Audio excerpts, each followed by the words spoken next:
Captain Vex High stood on the bridge of the Star Whisper, studying the readouts on his console with rising unease. The quantum anomaly they had monitored for 3 weeks was displaying behavior far beyond their projections. His scaled fingers swept over the control interface as he tried to interpret the data streaming across layered displays. The Star Whisper was among the finest research craft in the Zolonian Navy, its polished silver hull housing the most advanced instruments their species had ever engineered. For 2 centuries, vessels of this class had pushed into the galaxy's edge, charting stellar mysteries and broadening their scientific reach. Vex High had led this ship for over a decade, yet in all those years, he had never confronted anything remotely like this. Chief Science Officer Kirana stepped away from her station, her reptilian face mirroring the concern pressing on her captain. Large amber eyes reflected the glow of her instruments as she spoke in their native dialect, a chorus of hisses, whistles, and sharp clicks forged on their desert homeworld. "Captain, gravitational forces are spiking exponentially," she warned, her sibilant tone edged with alarm. "The collapsed star system is triggering a cascade reaction. Projections indicate it could destabilize a far wider region than we estimated." Engineer Thexol looked up from his post near the engine banks. His scarred hide bore the history of countless near disasters, and his steady skill had saved them before.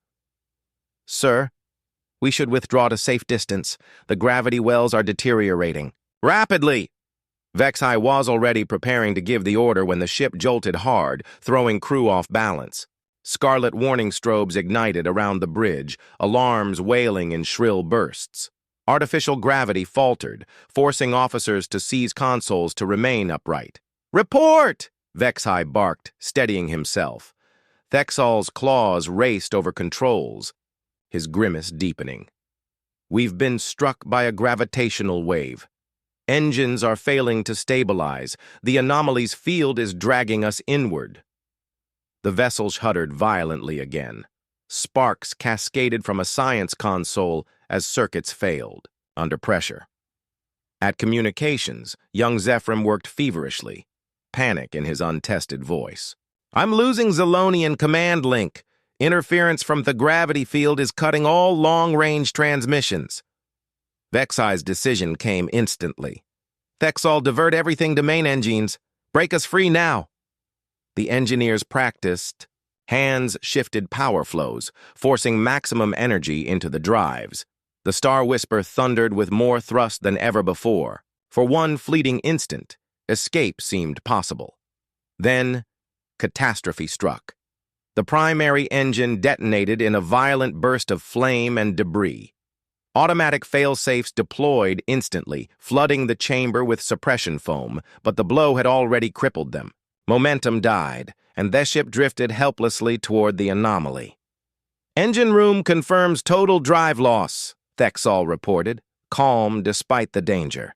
"Secondary thrusters engaged, but output isn't enough to counter gravity." Vex High felt dread coil in his chest. Without propulsion, they were prisoners of the anomaly's expanding pull, sliding into uncharted space far beyond traffic lanes or aid stations. "How long before we're swallowed by the collapsed star?" he asked. Kirana raced through equations, her mind working frantically as she recalculated their trajectory against the anomaly's swelling force. The gravitational anomaly. "At the present drift speed, roughly 47 days, she answered. "But our life support was built for a crew of 12 on a 30-day mission. With immediate rationing, supplies might last 25 days at best." The bridge grew silent as the reality struck them.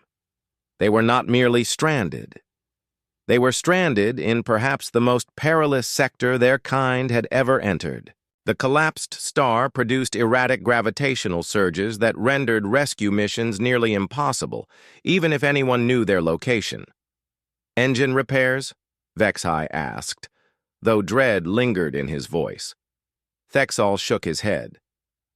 "The Main fusion containment collapsed in the blast. Without a full rebuild at a shipyard, restoration is impossible.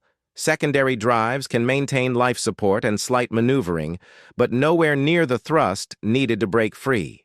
Vexhai studied his crew. These 12 Zelonians embodied the pinnacle of their civilization's intellect. Kirana had cataloged 3 novel stellar phenomena. Thexol had designed engines that powered much of their fleet. Zephyr, despite his youth, displayed remarkable skill in deep space communications. The idea of losing such minds to the void felt intolerable. "Zephyrim," Vexhai asked at last, "maximum comms range on secondary power?" The young officer checked readings carefully. "Around 15 light years, Captain, but only if we direct all energy in one beam. For omnidirectional broadcast, perhaps 8. "Any Zelonian assets within range?" Zephyr scanned navigation data, his face falling. "No, sir. The nearest outpost is 37 light years, closest trade lane 22. Captain Vexhai stood motionless, weighing their fate. Zelonians valued logic and meticulous planning. Their empire had risen through patient exploration, not reckless gambles. Yet desperation demanded actions never once considered.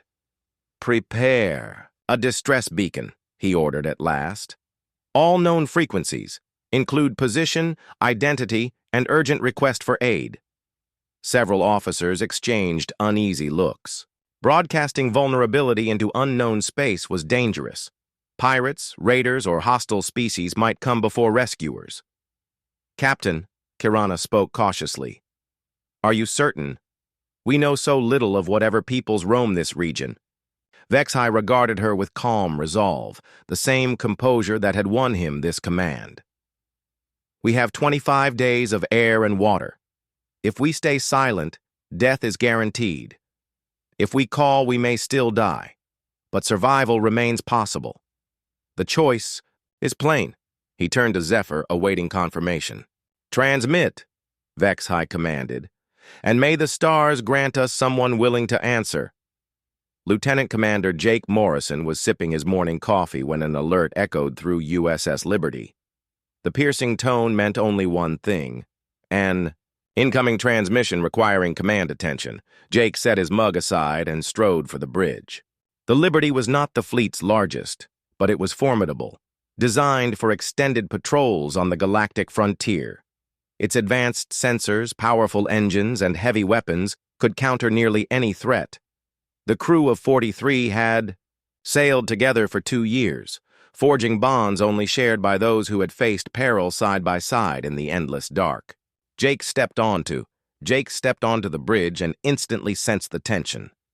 The crew was gathered at the comms console, where Ben Carter worked with unusual urgency. Normally the most laid-back man aboard, his face now carried an intensity that meant something serious. "Report, Ben?" Jake asked as he neared. Ben looked up, eyes bright with both confusion and excitement. "Distress transmission, sir, but nothing like anything in our archives. Patterns don't match humans or allies." Navigator Lisa Chen turned from the star chart display, her dark eyes catching the faint glow. "Origin point is 4 days away at maximum warp. Definitely outside human space, in the frontier zone." Jake studied the data. The frontier was barely mapped, a stretch, beyond human expansion. Few details existed, though long-range scans hinted at advanced activity in scattered systems. "Can you translate?" he asked. Ben triggered the universal translator. "The signal contains math sequences, plus clear distress markers. Judging from decay rate, it was sent about 3 days ago near collapsed Kepler 7. "Weapons, officer." Tony Rodriguez glanced up from tactical weathered face, showing the suspicion of 2 decades in uniform. "Commander, this screams trap. Unknown aliens in empty space asking for help?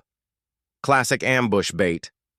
Chief Engineer Amy Sullivan added her voice, standing by the engineering readouts, her red hair tied back, green eyes sharp with analysis.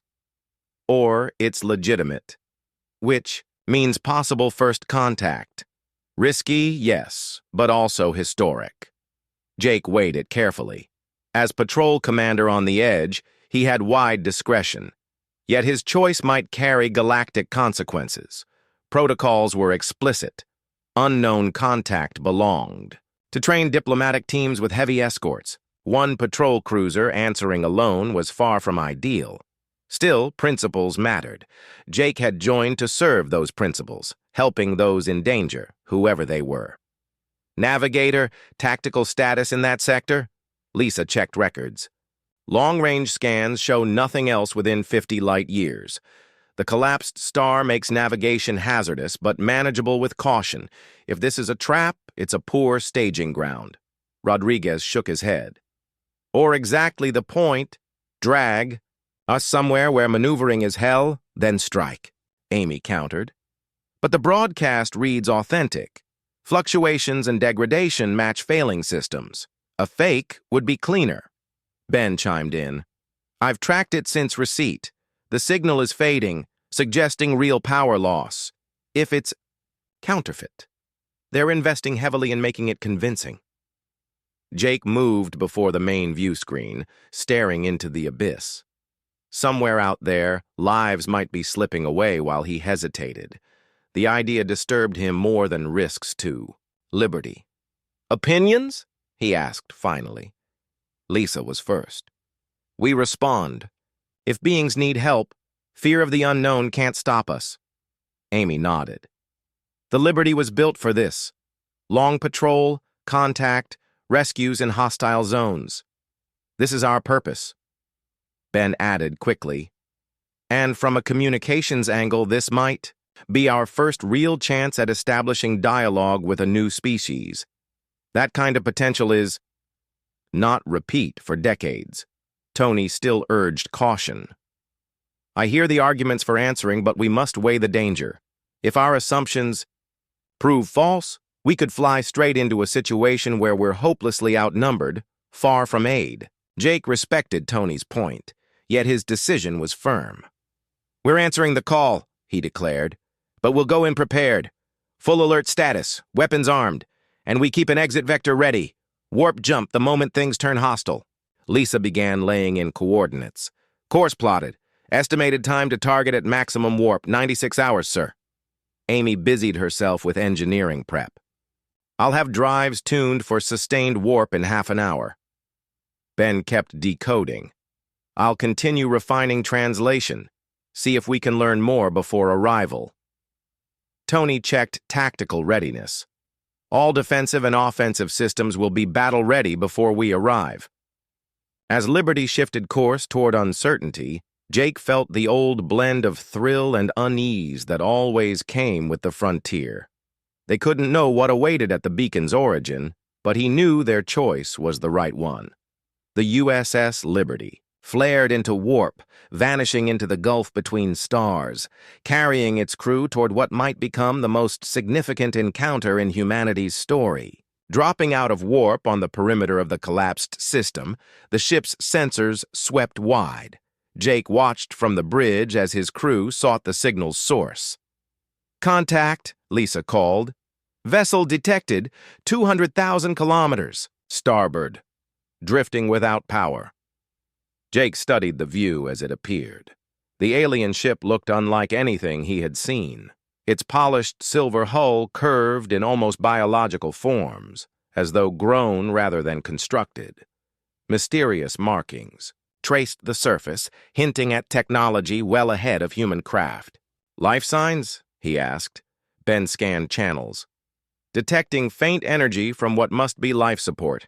Crew is alive, but readings show dangerously low reserves. Amy analyzed heat output. At most, a few days of atmosphere left. Whatever. Crippled them. They're near the end. Tony scanned tactical overlays. No other contacts. If this is bait, they're keeping hidden. Jake acted. Open comms. Attempt first contact. Ben initiated universal protocols. Mathematics, physics constants, and geometric figures, the shared foundations of intelligence. After tense minutes, an answer returned. The alien ship repeated sequences, adding small variations. "They're responding," Ben said, excitement breaking his calm. "They recognize our effort, attempting to establish mutual code." For the next hour, both sides painstakingly pieced together a crude but functional translation. Slow, imperfect, but progress. The vessel identified itself as Star Whisper, carrying 12 beings who called themselves Zolonians. Their captain, Vexhai, explained their catastrophic engine failure while surveying a quantum anomaly in this system. Communication soon revealed the first rescue problem: environmental incompatibility. Zylonian atmosphere was methane nitrogen at frigid levels lethal to humans, while oxygen was toxic to them. "This complicates everything," Amy said, reviewing the environmental specs. "We can't simply house them aboard without major rework." Jake turned to her. "How complicated?" Amy considered. "We'd need an isolated zone, separate recyclers, and drastic thermal mods to simulate their native conditions." Meanwhile, Ben continued refining translations with their comms officer. "Commander, new data. They have about 18 days of life support left. But their vessel is slipping deeper into the star's gravitational field. If we delay, tidal stresses will destroy them." Lisa studied system readings. The math confirms it. They're locked in a degrading orbit around the collapsed star. We'll have to move fast if we intend to save them." Jake scanned his crew, reading the same resolve in their eyes that had made them one of the fleet's finest teams. "Amy, how long to adapt our life support for Zolonian guests?" She was already calculating. "With fabrication gear running, full capacity, and my whole team working non-stop, I'd say 12 to 14 hours for a basic system to keep 12 alive for weeks." Tony raised another concern. "Commander, we also need to factor the gravity wells. A rescue here is extremely dangerous. One mistake, and we could share their fate." Jake nodded soberly. "Acknowledged. Lisa, can you chart a course that avoids the worst tidal zones while still bringing us close enough to attempt recovery?" Lisa fed scenarios into the computer, weighing outcomes. "Doable. But we'll have to be meticulous with our positioning and timing. The quantum distortions make the field unpredictable." Meanwhile, dialogue between ships was improving. Ben and a Zolonian officer, Zephyr, had built enough of a bridge in translation to exchange more complex concepts. Through these conversations, Jake learned that the species were explorers, dedicated to science and study. Their vessel had been surveying a quantum rift when disaster struck, leaving them helpless. What struck Jake most was Captain Vexhai's reaction: astonishment that unknown beings would endanger themselves to aid strangers. Through halting translations, he explained that such selflessness was rare among the civilizations they knew. The implication intrigued Jake. Perhaps humanity had stumbled into a galaxy where prudence and self-interest outweighed altruism. Whatever the larger meaning, 12 sentient lives now depended on his crew. "Amy, start life support modifications immediately," he ordered. "Ben, push our translation progress. Lisa, refine our course. Tony, monitor tactical space constantly." The Liberty's crew set to work on what would be the most complex rescue they had ever undertaken. Jake felt the immense pressure of first contact. Choices made now would determine both survival and the tone of humanity's place among alien species. The operation began. 16 hours of grueling effort passed before the first Zolonian could step across from the Star Whisper. Amy had driven her engineers relentlessly, constructing a sealed environment tailored to biology utterly alien. The converted cargo bay no longer resembled human design. Equipment banks maintained a methane-nitrogen mix, and climate systems fought to keep temperatures nearly 200 degrees colder than human norm. Jake stood at the viewing window outside the isolated bay, watching the transfer chamber. Even without words, he could sense the apprehension of an alien trusting its life to human craft. Captain Vexhai went first, demanding he take the risk. before any of his crew. He entered with steady poise, carefully testing the air. Over the improved comms, he conveyed awe at the engineering feat. The speed of the human adaptation impressed him more than technology itself. "Your people adapt quickly," came his translated message. "Most would need weeks to achieve what you managed in less than a day." Jake pondered the captain's earlier remarks about other civilizations. HFY revealed that Zolonians had encountered dozens of species across centuries. Most, he said, operated by cold calculations, aid only when beneficial, alliances only for necessity, risks avoided unless gain was certain. Humanity's readiness to endanger themselves for strangers was unique in his long experience, and he seemed fascinated by the concept itself. As more Zolonians were transferred, exchanges broadened. Science officer Karina described her people's discoveries, centuries beyond human knowledge. Engineer Thexasol compared methods, noting that humans favored durability and adaptability over elegant efficiency. "Your machines endure in conditions never intended," he observed. "Others find this wasteful, yet it proves highly effective against the unexpected." Young communications officer Zephram worked closely with Ben, both driven by shared passion for language systems. Despite barriers, a friendship formed, and through him Jake learned of the Confederation, a vast coalition of species stretching back millennia. Dozens of civilizations, each with distinct methods, territories, and philosophies, were part of it. What surprised Jake most was learning that humanity's presence was already known. "They've been watching," Zephram confirmed. "Most young species are seen as volatile, too aggressive for early contact."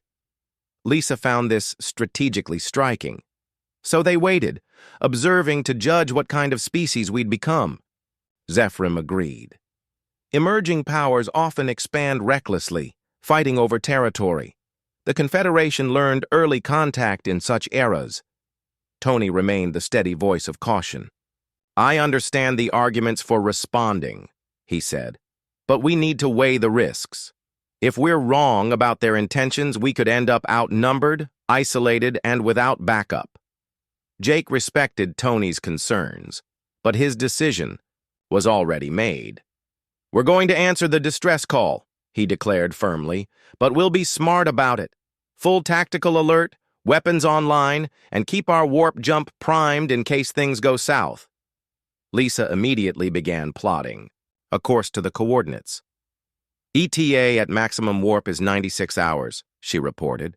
Amy was already preparing the engines. "I'll have us ready for continuous warp inside 30 minutes. Ben remained locked on the alien transmission. "I'll refine the translation matrix, see if I can learn more before we arrive."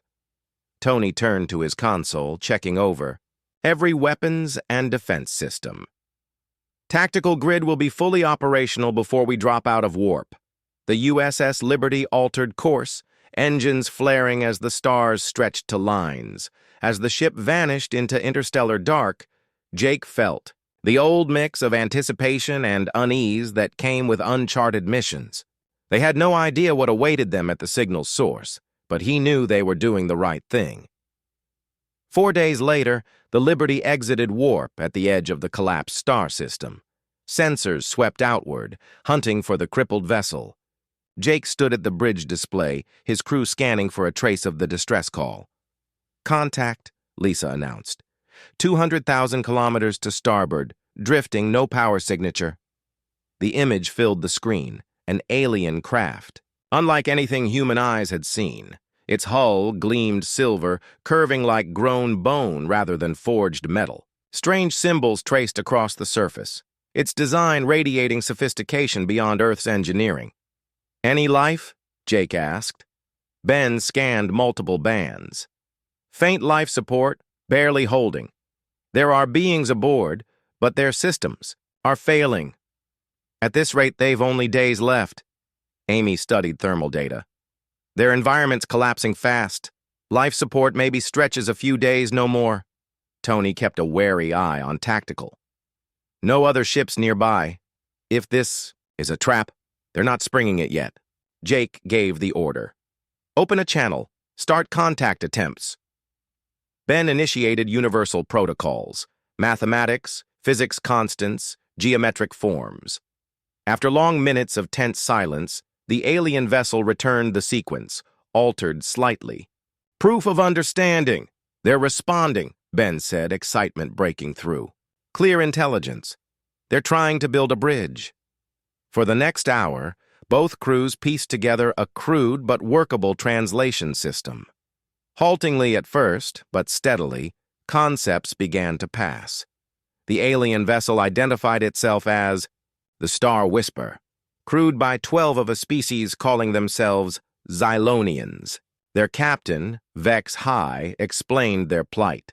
Catastrophic engine failure while studying a quantum anomaly near the collapsed star. Their situation was dire, but communication revealed an even greater complication. Xylonians lived in an atmosphere of methane and nitrogen at temperatures lethal to humans. Oxygen, the very gas that sustained Earth life, was poison to them. Amy frowned over the data. We can't bring them aboard without a full environmental rebuild. Jake looked at her. How difficult. Very, she admitted. We'd need to isolate an entire section, rework life support, swap atmospheric processors, and retrofit temperature systems. It's a major overhaul. Meanwhile, Ben's work revealed the time pressure. They've got maybe 18 days of life support left. Worse, gravity's pulling their ship deeper into the collapsed star's well. Tidal forces will tear it apart if we don't act soon. The Jari rallied in desperation, pulling their cruisers into a defensive wedge. It lasted less than 30 seconds. Greenwood's forward batteries locked in and tore through them with railgun slugs and missile salvos. The wedge collapsed, the lead vessel's core imploding and dragging escorts into the blast. The surviving ships fled for FTL, drives burning as they broke contact. Below, the colony defenders watched the rain of plasma cease. Dropships fled but were hunted down mid-ascent. The last Jari volleys fell wild and uncoordinated before being silenced. The battle was over in minutes. When it ended, the void above the colony was filled with drifting hulks and the tumbling arcs of debris. At the center of it all loomed the Tiamat, framed against the fractured moon she had emerged from. Greenwood's face appeared on Husman's holopad, lit by fire reflected in his viewport. The colonies are secure, he said simply. Husman's reply was one word, quiet and final. Good. He turned to his comm officer. Open a channel. Jari encryption, all bands. The officer's fingers danced, forcing the transmission into the enemy's own network. It would reach every Jari vessel in range and through their relays into the heart of their dominion. When the channel opened, Husman stood tall in the war room, his image filling enemy screens. His tone was calm, almost conversational, but every word struck like a blade. This message is for you, Karen Duel. Coward. You attacked us without warning, without cause. You slaughtered thousands of innocents, believing there'd never be a reckoning.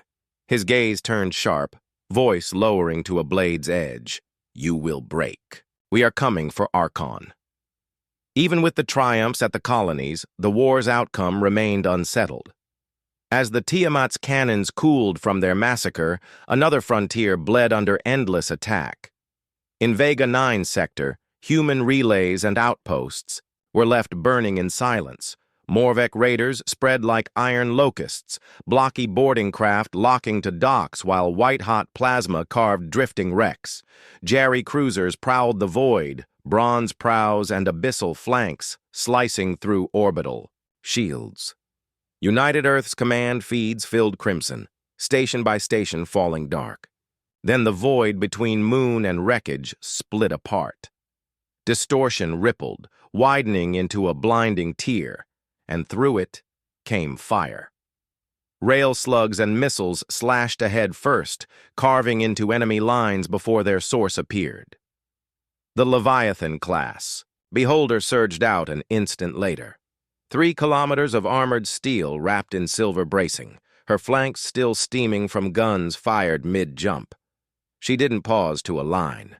She lunged, drives burning bright as Admiral Stephen Jackson threw her into a slingshot orbit of Vega 9's jagged moon.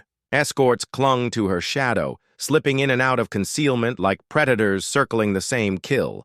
Each horizon gave Beholder a perfect firing lane across the battle. An orbital gauntlet of flame. Her first pass ripped the enemy open. Rail. Batteries thundered, slugs crossing the void faster than thought. 2 Morvek warships shattered in a single instant, hulls spilling fire and debris. Escorts added their fury, unleashing staggered missile spreads that spiraled into the chaos, detonating white blossoms among the Jerry screen, shredding their cohesion. The lane blazed, bright with kinetic fire and drifting wreckage, unmistakable to defenders below. Relief had come. Enemy commanders hurled ships forward to intercept, but never reached them. Beholder and her hunters vanished again into lunar shadow, enemy guns blasting only emptiness. Inside the dark, crews worked wordlessly. Fresh tungsten slugs rammed home. Coolant roared through heated barrels. Targeting arrays scanned for prey. The orbit was a tightening snare, and Jackson pulled it taut. The second pass struck harder. Beholder rose over the horizon, every gun on her starboard flank erupting at once. They didn't just hit targets. They erased the spaces between them, ripping apart lanes where foes gathered. One slug speared straight through a Jerry cruiser, the glowing wound consuming it before punching into a Morvek craft beyond, destroying both together. The wreck spun into eclipse, trailing fire like dying comets. "Hold formation," Jackson commanded, voice steady but sharp as steel. "Clear a corridor from Vega 9 to open space. Civilians evacuate the moment it's safe. Beholder's orbit carved it open, an artery of fire and missiles stretching outward. Human vessels streamed into it, walls of steel sheltering fleeing transports. Point defenses spat lines of tracers, cutting down Morvek interceptors before they closed. From above, the evacuation looked like a river of flame pouring from the moon, flanked by drifting enemy corpses, a signal none could miss. Midway into the third pass, Jackson's eyes narrowed at his display. Morvek clusters hammered smaller human escorts, plasma fire biting through defenses. Then, almost together, the assault suddenly ceased. Drives flared. Hulls rolled away from their targets, and the Morvek line shattered. Even ships on the verge of crippling human vessels abandoned the strike, surging toward the void. One by one, they vanished into the blinding flare of jump space. Jackson's smirk was deliberate, measured. "Patch me through to Husman," he ordered, eyes fixed on the retreating signatures. The Admiral's image shimmered onto the comm, the glow of tactical feeds flickering across his face. "Looks like your plan worked," Jackson said. "The Morvek are breaking off." Husman's reply was dry, edged with grim satisfaction. "Who would have thought I knew what I was doing?" Jackson chuckled, a short, amused sound, before the channel went dark. Beyond the Beholder's hull, her orbit carried her into open space, weapons hot for another pass. But much of the enemy line was already unraveling, the collapse spreading, outward like cracks through glass. Across the battle space, inside the armored command pit of his dreadnought, Carandol stood rigid as a storm of priority alerts flooded his displays. Shari generals flanked him, bronze-crested helms catching the shifting light of collapsing tactical feeds. The reports were damning. Morvek strike groups were abandoning the fight in droves. Worse, encrypted flashes from the Morvek homeworld warned of vast human armadas descending on their core systems. No commander would gamble with their own bloodline. Orders surged through their fleets with ruthless precision, entire wings disengaging before Jari approval. Karan's mandibles flared, his deep blue skin darkening as fury boiled. "Cowards!" he roared, slamming a clawed fist into his throne. His voice thundered, shaking the command chamber. They would leave us to die in the field. Another alert window opened, this one carrying the human transmission. Admiral Ian Hoosman's figure filled the space, standing tall at the heart of his war room, a judge delivering sentence, his voice cut like a blade. This message is for you, Karen Dull. Coward. You struck without warning, without cause. You slaughtered innocents, believing there would be no price. You were wrong. His tone dropped, cold as steel. You will fall. We are coming for Archon. The transmission cut to black, leaving only the hum of drives and the murmurs of shaken staff. For a long moment, Karen's gaze lingered on the fading image, the ridges of his crest casting jagged shadows across his face. Then he faced his bridge. Crew, fury still burning in his voice, yet beneath it, a colder note lingered. Fear. All Jerry forces, full retreat to Archon. Every ship, we make our stand there. Damn you, humans. From Emberfall's burning skies to the shattered asteroid belts along the Luther Rim, the remnants of the Dominion fleet limped away. Scored hulls vented vapor, shields cracked, weapons dead. Some leapt in packs, others alone, but every vessel carried the same command.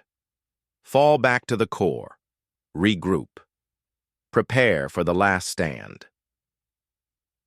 In the dreadnought blood of Serac, Karen Dull gripped the railing of his elevated post like iron. The air stank faintly of scorched alloy and ozone from overworked capacitors. Around him, the Jerry Bridge crew worked in tense silence. Long, segmented fingers darting across bronze-inlaid controls. None met his gaze, their attention locked to tactical feeds that only confirmed what Karen already knew. His fleet bled, but it moved. "Hold discipline," he ordered, his voice cutting through the hum of consoles. No ship enters Archon scattered. We arrive as one Dominion. The surviving warships bled into the shadow of home. Archon's twin suns cast copper fire over the gas giant's serrated rings, bathing the incoming fleet in warlike light. Orbital. Shipyards hung massive and skeletal, crews racing to clear berths for broken hulls.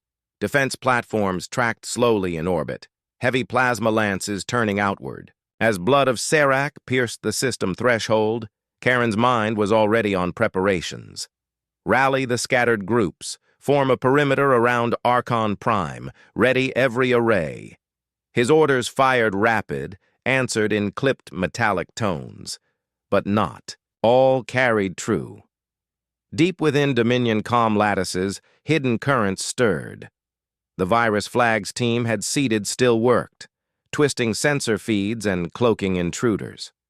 Jerry sweeps read only drifting dust.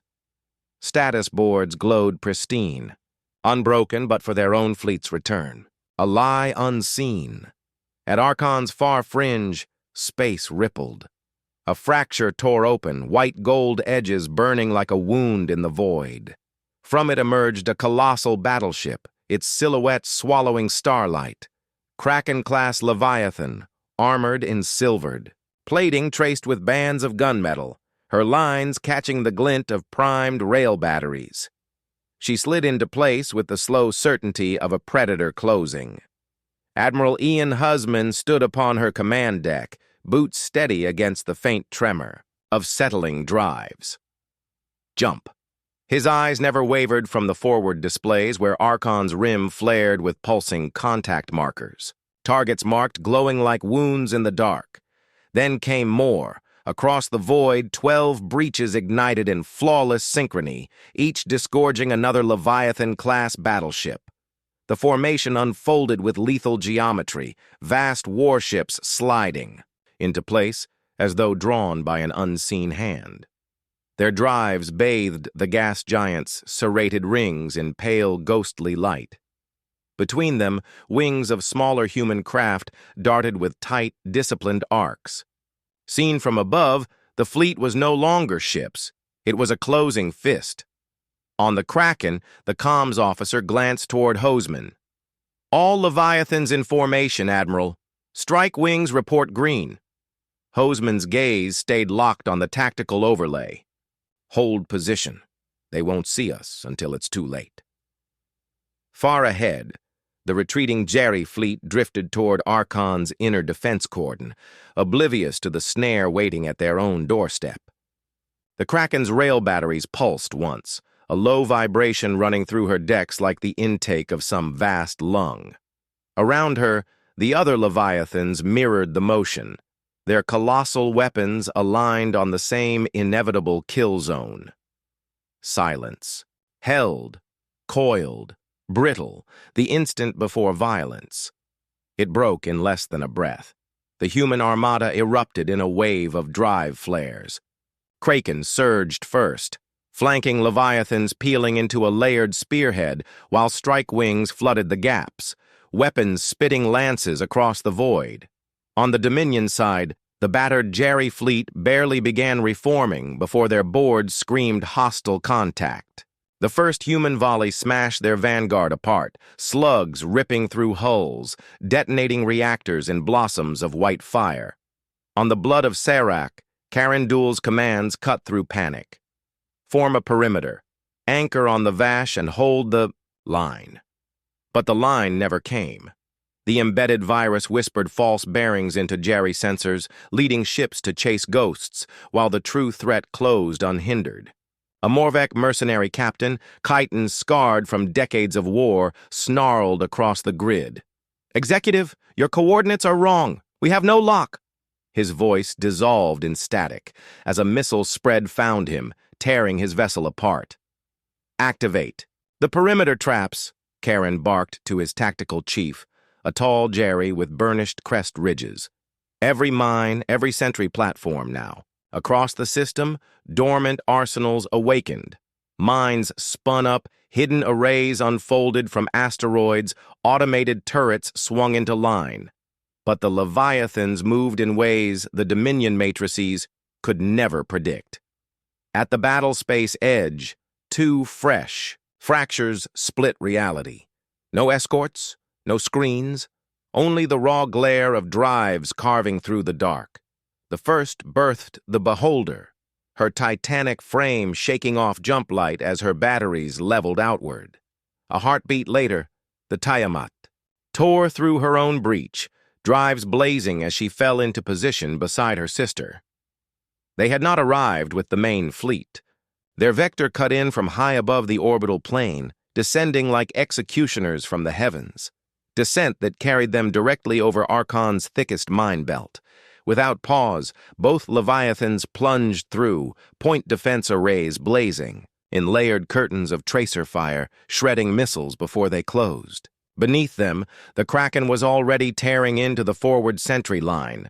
The Beholder and Tiamat stormed in sync, their rail batteries ripping automated turrets apart in sprays of molten debris. Smaller human strikers wove through the chaos, baiting surviving guns into wasting salvos on decoys before vanishing behind Leviathan shields. As the Beholder and Tiamat locked into formation, comms lit with Hussman's dry voice, edged with amusement sharp enough to pierce battle's roar. "So you finally showed up?" Admiral Stephen Jackson aboard the Beholder replied instantly, even as his crews prepped the next strike. "Couldn't let you hog it all." From Tiamat, Admiral Edward Greenwood's steady tone cut through, calm despite the fury. "We left forces guarding the colonies, evacuating the wounded. But we weren't missing this. Now let's make it count." On the blood of Serac, Karen watched his crafted defenses collapse in minutes. His jaw set, the bony crest along his skull glowing faintly as rage warred with disbelief. "Focus every gun on the lead ship," he roared. "Break it!" Dozens of Jari weapons locked on the Kraken. Plasma fire stitched her flanks, missiles detonated across her prow, but her shields held, flaring blindingly. Hussman didn't waver. His command rang clear. "Leviathan Group, pivot, hammer strike, target the dreadnought." At once the formation shifted. Beholder and Tiamat swung wide, dragging enemy cruisers into pursuit, then banked hard, forcing them into converging kill zones. The Kraken pressed forward, her escorts tight, railguns and missile pods drenching space ahead. On Karen's bridge, alarms screamed. "Multiple impact vectors!" a tactician shouted. "Break them!" Karen snapped. "Full power to forward shields!" But human timing was merciless. Beholder's volley struck a heartbeat before Tiamat's, hammering opposite flanks and collapsing the Serac's lateral shielding. Kraken lunged into the breach, her main batteries locking on the dreadnought's core. "Fire!" Husman ordered. 3 tungsten slugs crossed the void instantly. The first 2 ripped.